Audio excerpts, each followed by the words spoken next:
Хлебзеку, хатырскуателю хапшца, и рыцахцует, и шьяшует свою эфирку. Ехатпи эфир там тарымуп, гдотатпи, вятпи алхратып хадакынпи, а кандидатша.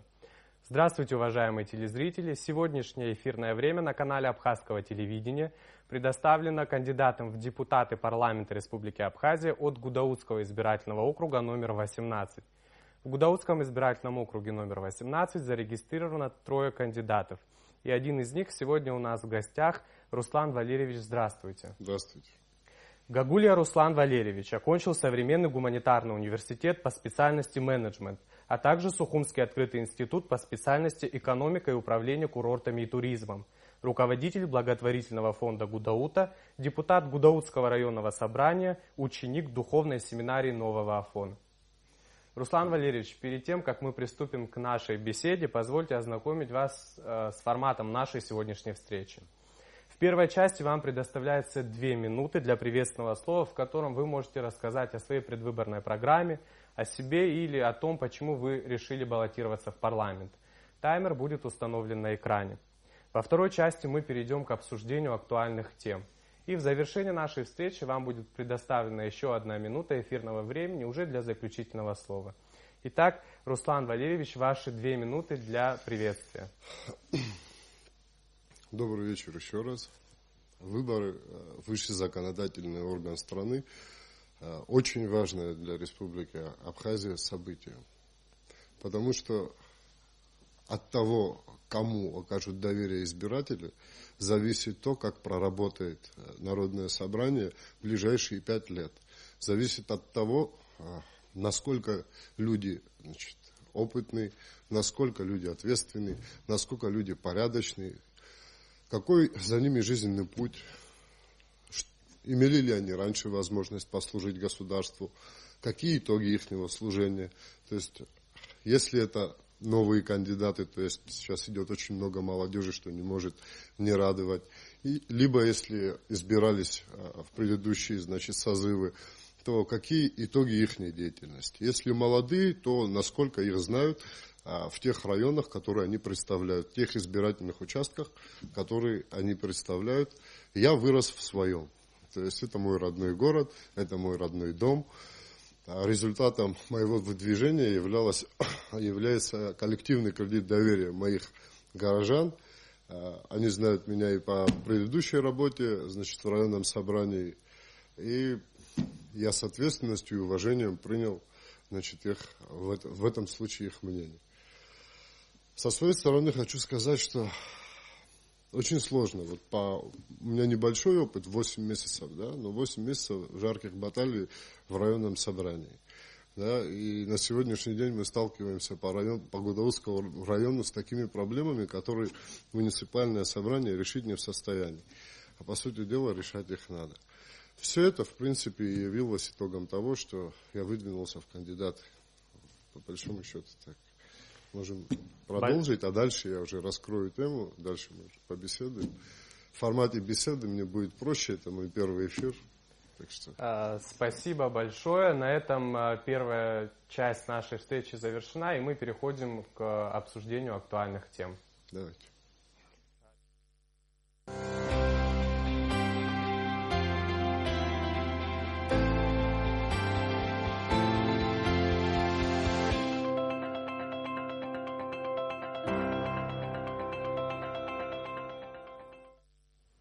Руслан Валерьевич, для того, чтобы мы обсудили актуальную тему, я попрошу вас подойти к урне и вытащить один из вопросов. Вы можете его зачитать.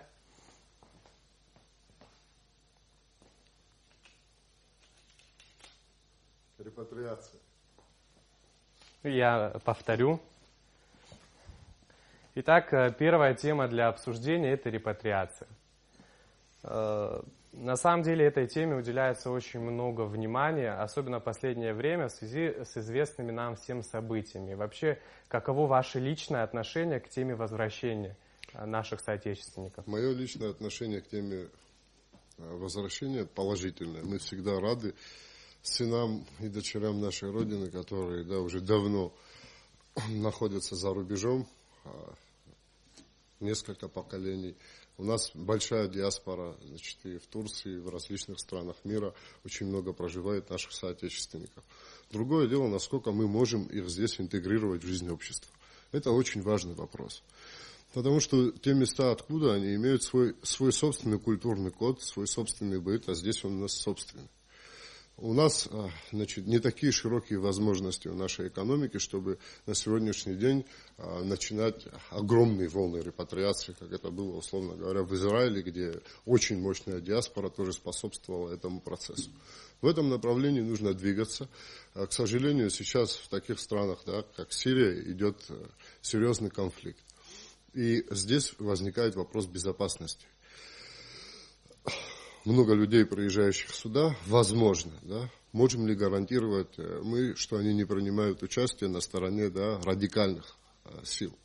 Можем ли мы гарантировать, будут они дестабилизировать здесь ситуацию или нет? Не засланы ли они определенными, значит, группировками? Это тоже важный вопрос, но в целом я очень приветствую репатриацию, и у нас есть Гальский район, который надо осваивать, в котором наш этнос находится в меньшинстве, и в целом по республике я приветствую. Мы, кстати, имели отношения, я еще здесь не указано, что я 9 лет проработал в торговой компании «Премиум» в качестве директора подразделения Гудаута. Мы имели возможность, значит, помогать людям, которые переезжали сюда. Вот, очень хорошие люди, встречались с ними, общались. В этом случае опыт был положительный. Насколько я знаю, отрицательный опыт тоже бывает. И многие уехали отсюда, насколько я знаю. Мы не смогли их интегрировать в нашу жизнь. А это проблема. Вот. И не иначе, как решив ее, мы можем приступить уже вот к плодотворному именно вот этому процессу. Конечно, нужно. Конечно, да. нужно. Ну, ваше мнение понятно, и если есть Я извиняюсь, это их родина, это их дом, а право вернуться домой имеет каждый.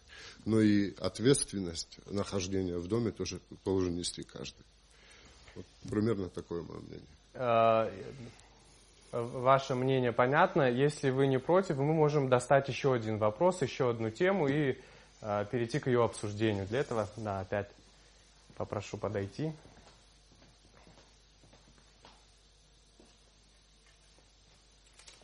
Да, отдавайте мне вопрос. Да, развитие промышленности.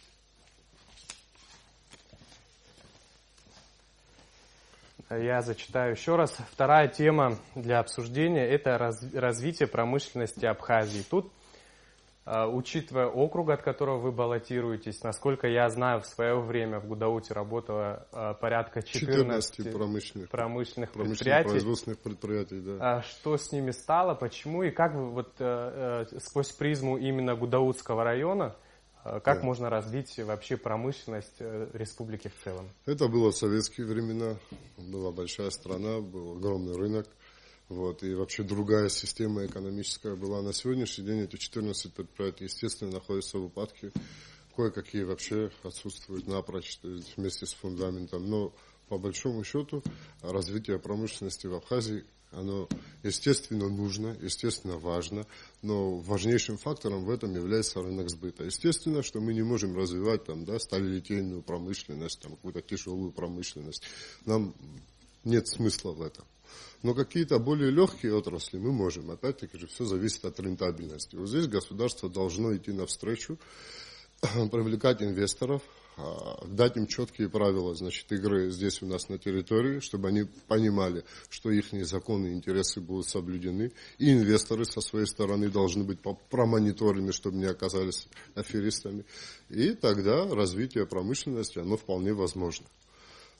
Учитывая, если это внутренний бизнес, да, то есть национальный бизнес захочет открывать промышленно-производственные предприятия, то тогда нужно выводить, значит, помогать, всячески помогать на государственном уровне выводить товары за рубеж.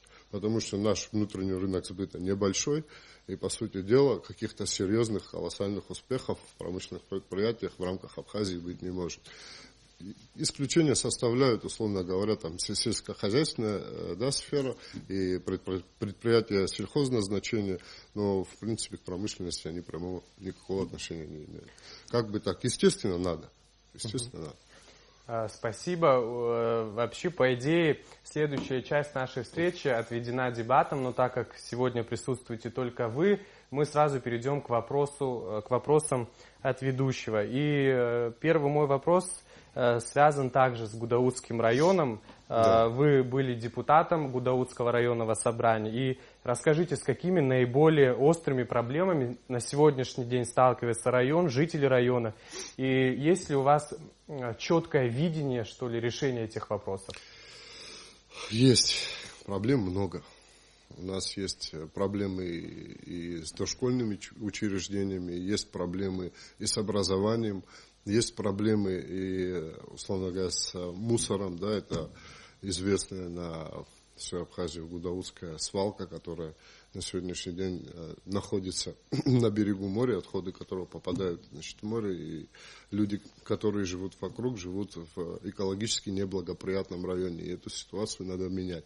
Учитывая, что на территории этой свалки внутри еще располагаются очистные сооружения. Вроде бы эта проблема решается, она есть в комплексном плане с очистными сооружениями, со свалкой же. Была очень серьезная проблема, в которой, спасибо исполнительной власти, мы взаимодействовали вместе, разрядили напряженность, потому что были в предыдущие годы, значит, обещания поставить то ли перерабатывающий завод, то ли еще что-то. Ну, по сути дела, перерабатывающий завод он нерентабельный на этой свалке, и мы, значит, начали вместе искать другие выходы. Выходы имеются, люди готовы, значит, помочь, утилизировать, значит, готовы убрать полностью эту свалку и на месте построить, значит, санаторно-курортные комплексы. При этом еще и вложить очень серьезные средства в социальную сферу Гудаутского района. Это вот первый вопрос. Очень жесткое противодействие жителей было. Мы 3 дня, все молодые, тоже депутаты районного собрания, 3 дня находились вместе с жителями там, потому что мы и есть одни из них.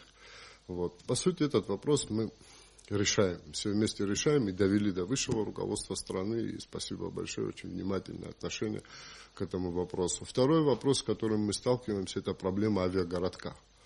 Это 292 квартиры, в которых живут жители, у которых неопределенный статус. Долгое время там творился беспредел. Слава Богу, на сегодняшний день мы эту ситуацию обозначили, опять-таки же довели до высшего руководства, на месте попытались разобраться, и вроде бы процесс сдвинулся с места, мы и один, и второй процесс мониторим. С дошкольными учреждениями у нас 2 готовых садика, которые в любом случае надо запускать. Надо запускать, если имеются какие-то, значит, нарушения в строительстве, их надо исправлять и запускать, потому что это большая проблема, а дети наше будущее. Вот. К сожалению, вот мне тоже тут сообщают, что время заканчивается, а у нас есть еще один вопрос, который очень хотелось бы с вами обсудить. Эта тема не была затронута еще вот в наших эфирах. Это вопрос наркомании, остро стоящий вопрос в республике. Вот, да, как вы считаете, как вы знаете, у нас предусмотрено уголовное наказание за употребление наркотиков. Как вы считаете, вообще наркоманы это преступники или все-таки это больные люди? И, да, люди. Как сдвинуть все-таки решение? Однозначно это больные люди. И у нас нет государственной программы по реабилитации, да, и лечению таких людей. Что мы делаем? Мы на сегодняшний день приняли те законы, которые являются трамплином в криминальную жизнь для молодых людей. За употребление легких наркотиков, отбывая наказание в виде гигантских сроков, да, в местах лишения свободы, что мы делаем с молодым человеком? Мы видели хоть одного человека, который попадал в тюрьму и, исправляясь, оттуда выходил полноценным гражданином общества? Наверное, да, но это редкие исключения. В тот момент, когда, я извиняюсь, в стране, да, стоит проблема коррупции, и мы не видим много коррупционеров, сидящих за решеткой, да, у нас сидят молодые люди за употребление, да, легких наркотиков. Или же тяжелых наркотиков. Разницы нет. Больные люди, которых надо лечить. У нас один диспансер, наркодиспансер, который всеми силами справляется. Посмотрите, в каком состоянии он находится. Посмотрите, в каком состоянии работают люди. А мне это герои сегодняшнего дня. В любом случае, это очень серьезная проблема, которую надо решать, и которой надо подходить серьезно. Нас не как китайцев 2 миллиарда, и мы не можем позволить себе раскидываться вот так молодыми людьми. Вот. Понятно, да и взрослые. К сожалению, наше время подходит к концу, и у вас еще должна быть минута. И вот ваша минута для заключительного слова. Пожалуйста. Хочу сказать, что в случае моего избрания я приложу все силы для того, чтобы соблюсти коренные права и интересы жителей моего города, да и республики в целом. Мой возраст, мне 33 года, это самый продуктивный возраст, на мой взгляд. Это возраст, когда мы еще, не так сильно полюбили блага жизни и готовы рисковать всем ради того, чтобы послужить Родине. Пусть каждый делает выбор. У нас 3 кандидата. Пусть каждый посмотрит на образ жизни каждого человека, на то, что он принес своему городу, на то, что он принес своей республике, и на то, что он хочет принести. Порядочный он ли человек или нет? Какое у него отношение к морали?